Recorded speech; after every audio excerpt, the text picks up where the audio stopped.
आज भने चाहिँ हाम्रो प्रवास साथी यहाँ बाजे अङ्कल साथी भाइ बन्धुहरू सबैजना लागु परेको छ। हाम्रो राफ्टिङ पोइन्ट तलपट्टि जुन चाहिँ बोट हाल्ने जग्गा थियो त्यो जग्गा आउने बाटो चाहिँ यस्तो भएको कारणले सबैजना यहाँ ढुङ्गा ओसारेर थाकेर कोही बसिरहेको छ।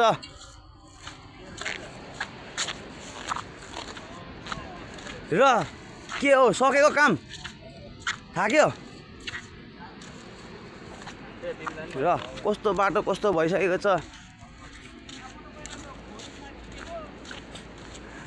हाम्रो राफ्टिङको सबसे सिनियर अनि सबसे ठुलो गाइड एमसी ब्रो, तिम्रो दुई शब्द। म त अहिले ठिकै छु। अहिले हाम्रो यो सक्सेस हुन आँट्यो हाम्रो 7 माइलको रिभर राफ्टिङको हो। अब केही छैन, अब स्टार्ट हुनेवाला छ। हाम्रो स्टार्ट भयो भने भिडियो हालिदिउँला ल। ओके। मेरो च्यानलमा के भन्नु छ सब्सक्राइबहरू गरिदिनु भनेर। उसको च्यानलमा चाहिँ अलिक हामीलाई हेरिदिनुहोस्, फलोहरू गरिदिनुहोस्, सब्सक्राइब गरिदिनुहोस् हो। सबैले अलिक फलोवर्स बढोस् हाम्रो। एनसी एउटा जोसको रातमा यो यहाँ मात्रै होइन होइन यो रिभर राफ्टिङको उता मनालीतिरबाट पनि लाइक आइदियोस् होइन हाम्रो लागि ल।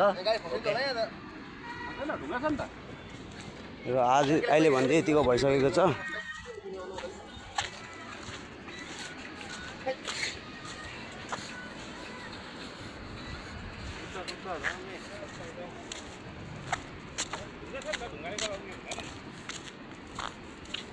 र हिजो राति बेसी पानी परेको कारणले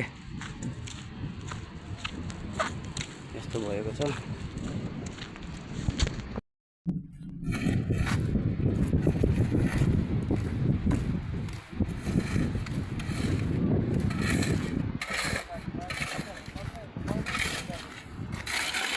यो हो नि त जोस। एनजी ब्रो एक दुई शब्द यो बाटोको बारेमा। बाटो चाहिँ एकदम बिग्रेको थियो होइन। हाम्रो राफ्टिङ अफिसको केटाहरूले चाहिँ एकदम एकजुट भएर यहाँ मजाको बनाइदिएको छ अहिले फिलहाल। किनभने चाहिँ अब हामीलाई नै दुःख हुन्छ अहिले सिजनको पिक समयमा सबैजना मिलेर काम गर्दैछ। हामीलाई यही ठुलो कुरा हो कि सबैजना एकजुट छ भनेर। Salute MC bro.